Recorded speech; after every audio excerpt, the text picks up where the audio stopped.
My brother's daughter sent me a graduation registry, asking for a new car, a $10,000 vacation fund, and a luxury watch.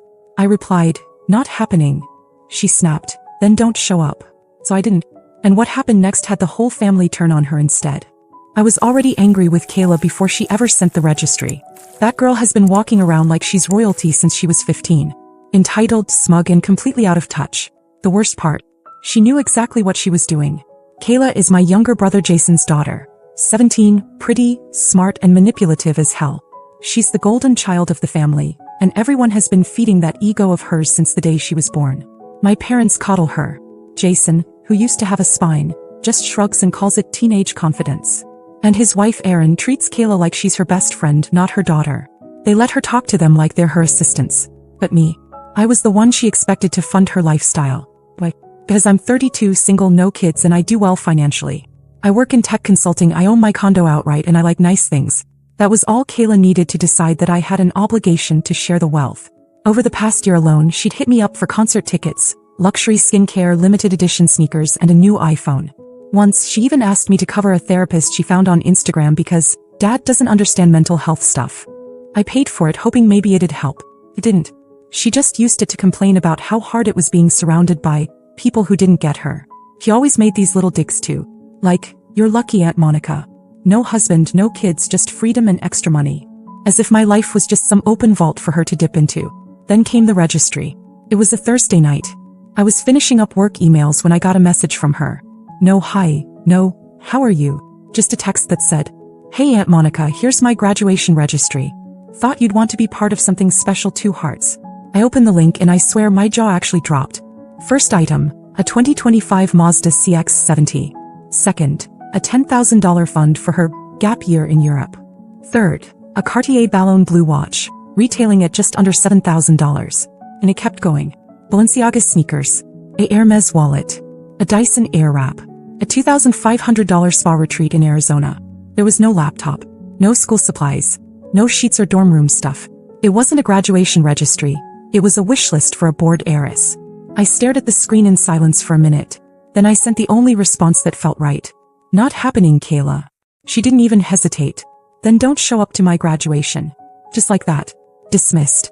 I didn't reply. I didn't need to. That one sentence confirmed everything I already knew about her.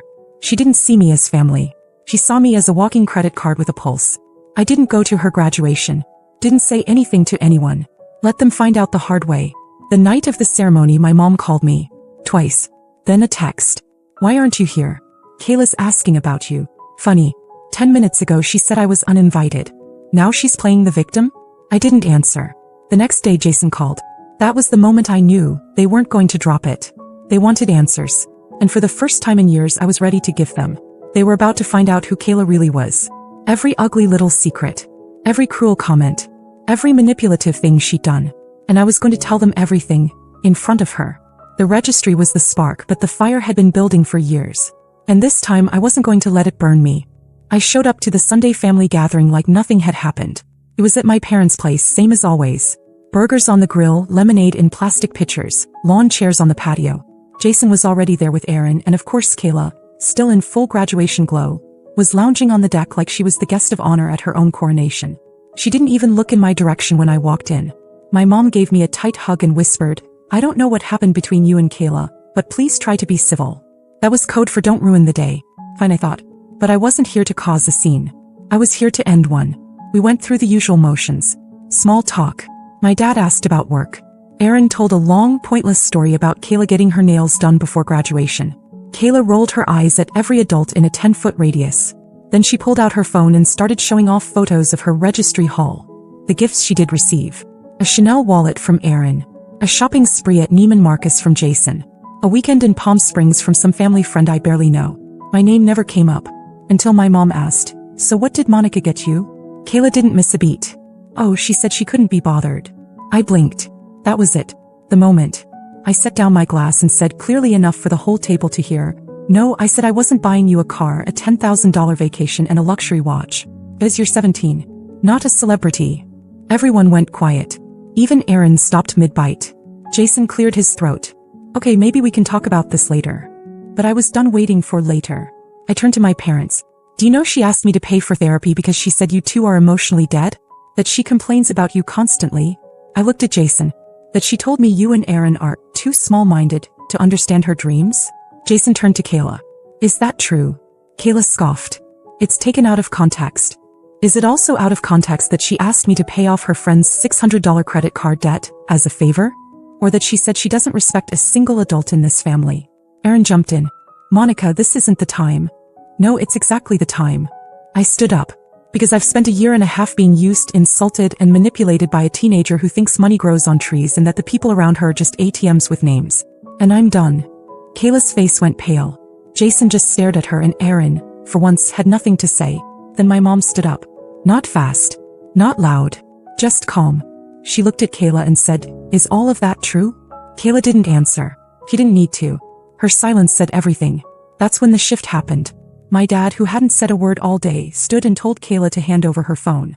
She refused. He took it anyway. Jason told her she'd lost access to the vacation fund. Aaron tried to argue, but he cut her off. She just humiliated our entire family. You think that deserves a reward? I didn't stick around long after that. The damage was done and it wasn't mine anymore. As I walked out, Kayla stared at me like I'd just wrecked her life. Maybe I had. Or maybe I just finally told the truth. Either way, for the first time in years, I didn't feel guilty. The next week was eerily quiet. No texts from Jason. No calls from Aaron. Nothing from Kayla, obviously. My mom sent a hope you're okay message, but that was it. I figured they were all licking their wounds and trying to regroup. I didn't care. I'd said what needed to be said and I wasn't going to apologize for telling the truth. Especially not to people who'd been tiptoeing around that girl for years. But by Friday afternoon, the silence broke. Jason called. I didn't answer. He texted, Can we talk? A lot's changed since Sunday. I called him back. His voice was calmer than I expected, but tired. He told me that after the cookout, Kayla went into full meltdown mode. Screaming, crying, locking herself in her room, accusing everyone of betraying her. She said I'd humiliated her in front of the entire family and made her look like a greedy brat. Jason admitted that for the first time he saw her without the filter, and it scared him. She'd been saying those things about them, about me, for months. Aaron had been defending her so blindly that she never saw how far gone Kayla had gotten. But the confrontation forced them to deal with the mess they'd created. She's grounded, Jason said. Indefinitely. No phone, no trips, no spending. She's starting summer school next week. Voluntarily. That part actually made me laugh. Voluntarily, my ass. Then he said something I didn't expect. I should have stepped in a long time ago. I let her treat you like you owed her something. I'm sorry. That hit harder than I thought it would. Not because I needed the apology, but because I finally realized how badly he'd let her manipulate not just me, but him. He wasn't a bad guy. He was just a weak parent. And for the first time he was trying not to be. I kept my distance after that. Kayla didn't reach out. I didn't expect her to. But my mom told me that something had shifted. Suddenly she was doing chores. Asking questions. Things normal. Not polite, not warm, just less awful. But then Aaron showed up at my place. She didn't call. Didn't text. Just knocked on my door one Saturday morning with a half-fake smile and a Starbucks cup in her hand like we were old friends catching up. I let her in because I was curious. She didn't waste time. I think you overstepped, she said. She's just a teenager. You didn't have to go nuclear in front of everyone. I asked her if she thought it was okay that Kayla lied about her own parents, insulted her grandparents, and demanded thousands of dollars from me like it was nothing. She didn't answer. Just sipped her drink and said, You embarrassed her. That's what she's struggling with. I told her flat out that embarrassment might be the most valuable thing Kayla's gotten in years. Because for once someone told her no. For once there were consequences. Aaron didn't like that. She left without finishing her coffee, muttering something about family doesn't tear each other down. I didn't bother replying. Because if there's one thing I've learned, it's that silence. Real silence has more power than anything I could say. From that point on, Aaron stopped talking to me entirely. Jason, though, he kept calling. And Kayla? She still didn't speak to me. But something was coming. I could feel it. Not anger. Not revenge. Something else. Something I hadn't seen in her before. It was small, but it felt real. Respect. 3 quiet weeks passed after the blow-up at my parents' house. I kept my distance, and to my surprise they kept theirs. Jason checked in once or twice, mostly with short, polite calls about how he was working on things at home. Aaron stayed completely silent. Not a word since the passive-aggressive Starbucks drop-in. And Kayla? Not a peep. I assumed she was sulking, cut off from her usual luxuries, probably convincing herself she was the victim. I pictured her pacing her room, scheming up another way to guilt someone into paying for a $300 facial. The silence felt like a break. I didn't miss her. Or so I thought.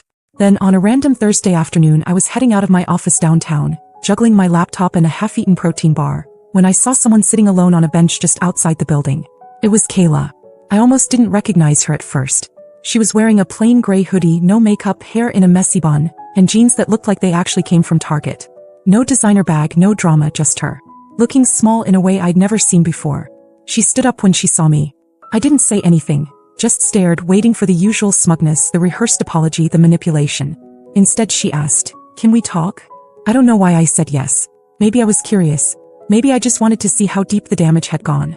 We walked to a coffee shop a block away, sat down at a small table in the corner. She didn't even order anything. She started talking before I could say a word. "I was awful to you. For a long time. I don't know why you didn't shut me out completely." I stayed quiet. I think I thought, if people gave me stuff it meant they loved me. That was how things worked in our house. If I cried loud enough, someone always fixed it. She looked down at her hands. They were shaking.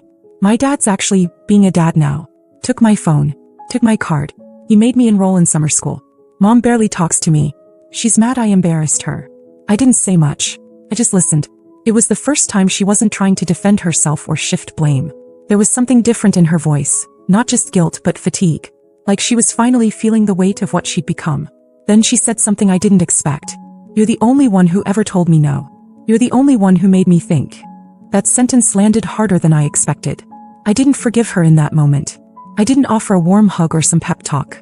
I just nodded and said, "Okay." It wasn't a fresh start. It was a beginning. We left it at that.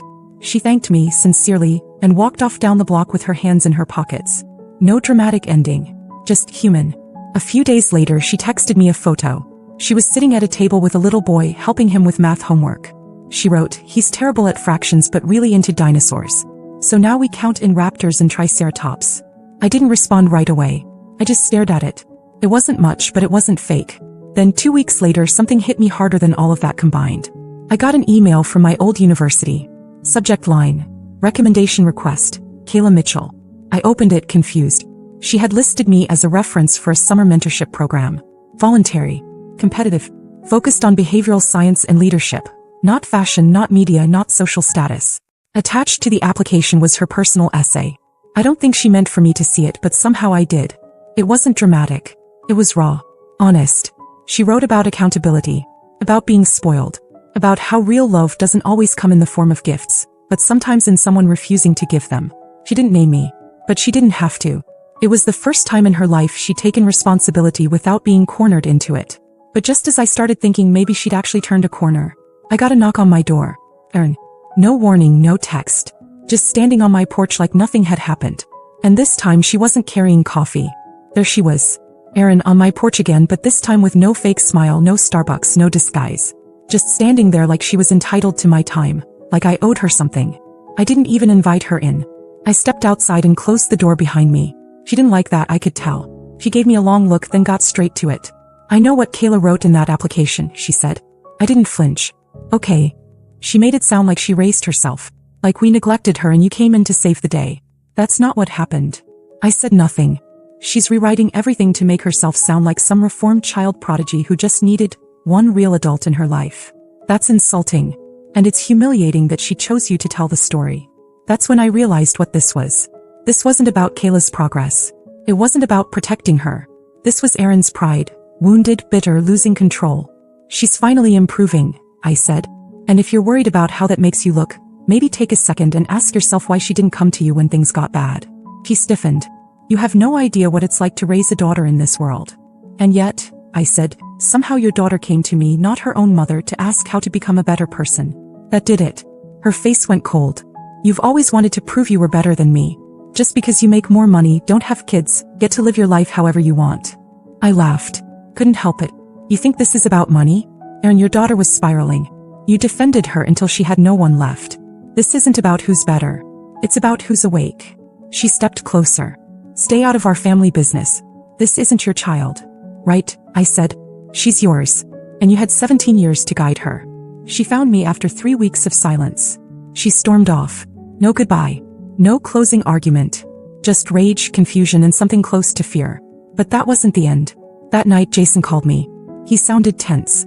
"I just want you to know I saw the essay. I told her to write it. Every word came from her. I told him Aaron had come by. He sighed like he'd been expecting it. She's not happy. But I told her, this isn't about us.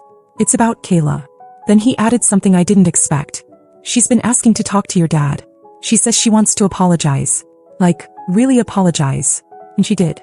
The following Sunday my dad called me and said Kayla came by alone. Sat at the kitchen table and said sorry for how she talked to him, to my mom, how she took advantage of all of us. Said she was embarrassed not just by what she did but by how long she let it go on. My mom cried. My dad said he hadn't felt that proud of her in years. He was still rough around the edges, but it was happening. He was doing the work. The next week she texted me again. I was a monster to you. And I don't expect us to be close now. But just so you know, I listen now. I actually listen. And for the first time ever I believed her. But I didn't reply. Because the truth was, this wasn't about us being close anymore. I'd done what needed to be done. And I wasn't going to let her, or her mother, pull me back into their mess again. Still, something was coming. Something I didn't expect. And it started with one message. From Aaron. It was early Monday morning when I got the message from Aaron. Kayla says she wants to move in with you. Says you're the only adult she trusts. I didn't reply right away. I had to reread it to make sure I wasn't imagining things. Kayla, wanting to live with me. Apparently she brought it up to Jason the week before. Said she needed space, wanted a fresh start, somewhere she could focus. Aaron hated the idea, but Jason didn't shut it down. He actually thought it might help her grow. I called him that night. Are you serious? I asked. He was. He said, she's not running away. She's trying. That part stuck with me. Later I texted Kayla. Why do you want to come here? Her reply was simple. Because I don't want to be that person anymore. And I think I can change if I'm not surrounded by people who treat me like I can't. 1 week later she showed up at my door with a suitcase and a list of rules she'd written herself. No asking for money. No skipping responsibilities. No excuses. We weren't suddenly best friends. We kept it real, distant but respectful. He got a part-time job. Started cooking. Budgeting. Learning how to exist like a normal person. And gradually something shifted. She stopped being that spoiled, sharp-tongued version of herself. The change didn't come all at once, but it came. Slowly. Quietly. Genuinely. Aaron still won't speak to me. Jason visits sometimes. My parents, though, they've welcomed her back. Kayla doesn't call herself reformed. But she listens now. She works. She owns her mistakes. And me. I don't need her to be perfect. I just needed her to stop expecting me to carry her. Now, she walks on her own.